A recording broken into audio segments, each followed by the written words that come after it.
नमस्कार मित्रों।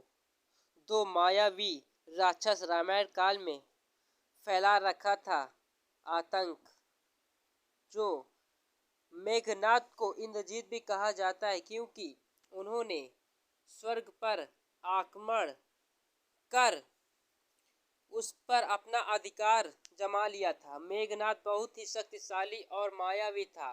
उसने हनुमान जी को बंधक बनाकर रामायण के समक्ष प्रस्तुत कर दिया था।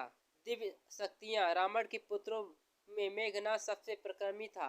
माना जाता है कि जब जब उसका जन्म हुआ तब उसने मेघनाद के समान गर्जना की, इसीलिए ये मेघनाद कहलाया। मेघनाद ने युवावस्था में दैत्यों के गुरु शुक्राचार्य की सहायता से क्षिप्त यज्ञ किए थे और शिव के आशीर्वाद से दिव्य रथ, दिव्यास्त्र और तपस्वी पाया प्राप्त की थी।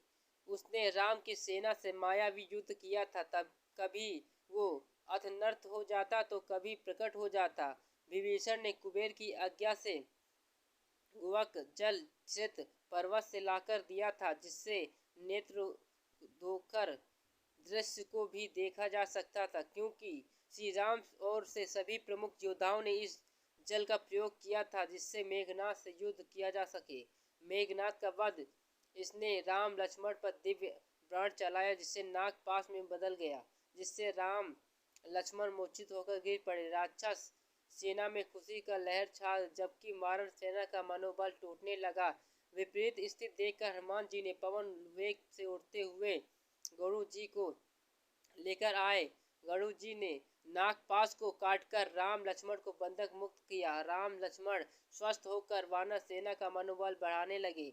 मेघनाद को जब राम लक्ष्मण को जीवित होने की सूचना मिली तो वो अपनी सेना लेकर फिर युद्ध करने आया। इस बार लक्ष्मण और मेघनाद का प्रलयकारी युद्ध आरंभ हुआ, जिस दोनों एक दूसरे पर दिव्यास्त्र का प्रयोग करने लगे। दोनों में से युद्ध को देखकर आकाश के देवता भी हैरान थे। तभी लक्ष्मण ने एक दिव्य बाण भगवान राम का नाम लेकर मेघनाद पर छोड़ दिया। बाण मेघनाद का सिर कटते हुए आकाश में दूर तक लेकर चला गया।